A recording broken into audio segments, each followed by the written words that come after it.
Hello, everyone, and welcome back to Mr. English Channel, where learning English is easy and fun. I'm Emily. Hello, Emily, and hello to our fantastic listeners all over the world. It is so good to be here with you today. It really is, Paul.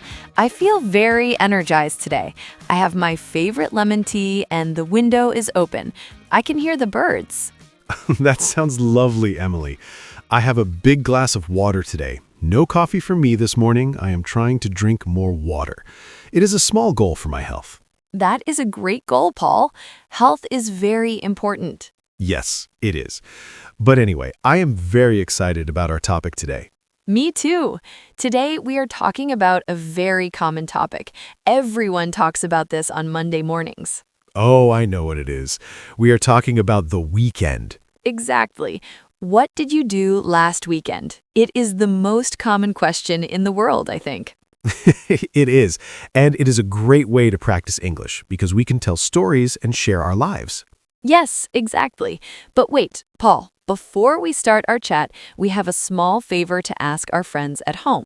Oh yes, if you like our conversations, please click the like button right now. It is a big help for us. And if you are new here, please subscribe to Mr. English Channel. We have new episodes every week to help you learn. And don't forget to share this with your friends or family. If they are learning English, they can listen with you. Thank you, everyone.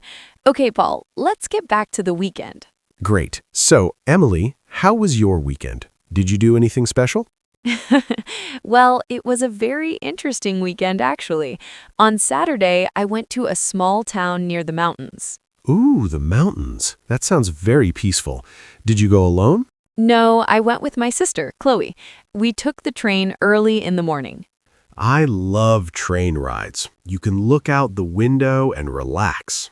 Yes, it was very beautiful. But Paul, something funny happened on the train. Oh, what happened? Well, I was reading my book and my sister was sleeping. Suddenly, the train stopped. Not at a station, just in the middle of a field. Oh no. Was there a problem with the train? That's what I thought. I was a little worried. But then the driver said something on the microphone. He said, "Sorry, everyone, but there are cows on the tracks." Cows? Really? Yes. I looked out the window, and there were about 10 big, slow cows just standing there. They didn't want to move. That is hilarious. What did the driver do? He just waited. We waited for 15 minutes. I watched the cows eat grass. They looked very happy. So your mountain trip started with a cow party. Exactly. It was a very natural start to the day. Eventually, the cows moved and we arrived at the town. And what did you do in the town? We walked a lot. The town has very old streets and small shops. My favorite part was a tiny bookstore. It was so old, Paul. The books smelled like history. I love that smell. Did you buy anything? I did. I found an old book about gardening. I want to grow tomatoes this summer, so I need to learn. That is a wonderful idea. Fresh tomatoes are the best. They are. We had lunch at a small cafe. I had a delicious vegetable soup and fresh bread. It was so simple, but so good. That sounds like a perfect Saturday. What about Sunday? Sunday was very different. I stayed home and worked in my garden. I was very tired from the walking on Saturday, so I stayed in my pajamas until 10 a.m. Sunday is the best day for pajamas. I agree. What about you, Paul? What did you do last weekend? Well, my weekend was a bit more active. On Saturday morning, I went to the local park. Did you go for a run? I know you like running. I did. I ran for 5 kilometers. It was difficult because it was a bit windy, but I felt great after. Good job, Paul. 5 kilometers is a long way. Thanks. After my run, I went to a garage sale. Do you know what that is, Emily? Yes, it is when people sell their old things in front of their house, right? Exactly.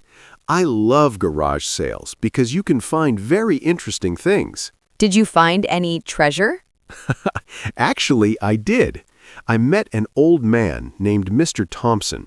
He was selling many old tools and garden things, but in the corner I saw a very old guitar. A guitar? Can you play the guitar, Paul? A little bit. This guitar was very dusty and old. Mr. Thompson told me it was his father's guitar. He said, "I want this to go to someone who will love it." Oh, that is so sweet. Yes. We talked for a long time. He told me stories about his life and how he used to listen to his father play music every evening. It was a very touching moment. Did you buy the guitar? I did. It was very cheap, but for me it is very special.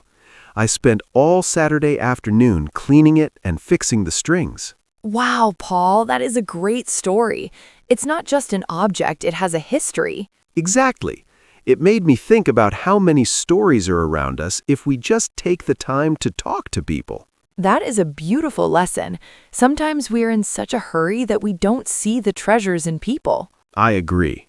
So that was my Saturday, a run and a new guitar. And what about Sunday? Where did you go on Sunday? On Sunday, I went to my parents' house. We had a big family lunch. Oh, I love family lunches. Who was there? My parents, my brother, and my little nephew, Leo. How old is Leo now? He is 4. He is very fast and very loud. 4-year-olds have so much energy. Too much energy. We played soccer in the backyard. I am much older than Leo, but he is much faster than me. I was exhausted. That is so funny. What was the best part of the lunch? The best part? My mother made a giant chocolate cake. It was incredible. 3 layers of chocolate. 3 layers? Oh, Paul, I am very jealous now. It was delicious. We sat outside, ate cake, and talked for hours. It was the best part of my weekend for sure. That sounds like a very happy Sunday. Family, food, and fun. It was. It made me feel very relaxed and ready for the week. It is important to have that balance. One day for adventure, like my mountain trip, and one day for rest or family. I agree. Emily, I just realized something. What is it? We both had food moments this weekend. You had your soup, and I had my chocolate cake. You are right. Food is a big part of the weekend, isn't it? It really is. Oh, I almost forgot. We should ask our listeners something. Yes, if you are still listening, comment weekend vibes below. We want to see who is enjoying this conversation. Yes, please do. It is fun to see your comments. So, Paul, we talked about last weekend, but what about next weekend? Do you have any plans? Next weekend. Actually, yes. My friend is moving to a new apartment. Oh, moving is a lot of work.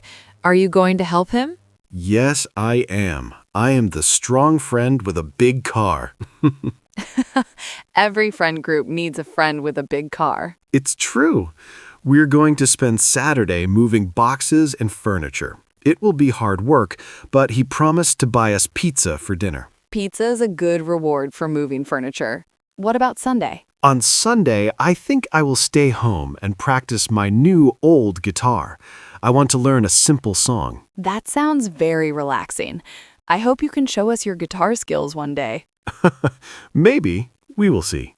And what about you, Emily? What will you do next weekend? Next weekend, I'm going to stay in the city. There's a new art exhibition at the museum. Oh, I love the museum. What kind of art? It's an exhibition about nature photography. They have giant photos of animals and forests from all over the world. That sounds beautiful. I love seeing the world through a camera. Me too. I'm going with my friend Sarah. After the museum, we're going to a new Italian restaurant. I heard they have the best pasta in the city. Wow, Emily, you always find the best food. I try, Paul. I think life is too short for bad food. I agree 100%. So you have art and pasta. That is a very Emily weekend. It is. I'm already looking forward to it. It is good to have plans. It makes the week go faster when you have something exciting at the end. Definitely. Even small plans like reading a book or going for a walk can make you happy. True. You don't need to spend a lot of money or go to the mountains to have a good weekend. Exactly. A good weekend is about how you feel, not just what you do. Well said, Emily. I feel very inspired now. Good. I hope our listeners feel inspired too. I think they do. Talking about our days is so helpful for learning. You use words for time, places, people, and feelings. Yes, it is real English, not just from a book, but from our lives. Precisely. Wow, we talked about many things today. We did. It was a very long and fun chat. Should we do a quick recap for our friends? That's a great idea. Let's see. What did we talk about? Well, we talked about your trip to the mountains with your sister Chloe and the cows on the train. Yes, the cows, and my new gardening book from the old bookstore. And we talked about my 5-kilometer run and the treasure guitar I found at the garage sale. And don't forget the 3-layer chocolate cake at your parents' house. Oh, I will never forget that cake. And we talked about our plans for next weekend, moving furniture and pizza for you. And nature photography and pasta for you. Yes, it was a very full conversation. It was. I hope everyone enjoyed listening to our stories. I hope so too. It was a pleasure talking with you, Paul. The pleasure was all mine, Emily. And now, before we go, we want to hear from you. Yes, we have a few questions for you to answer in the comments. First, what did you do last weekend? Tell us one thing.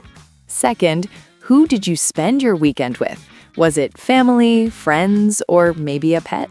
And third, what is your plan for next weekend? We love reading your stories. It is the best part of our day. It really is. Writing your answer in English is excellent practice, so don't be shy. Exactly. Don't worry about mistakes. Just try. Well, that is all for today's episode of Mr. English Channel. Yes, thank you so much for listening and for being part of our community. Don't forget to like, subscribe, and share. See you in the next episode, everyone. Bye for now. Bye-bye.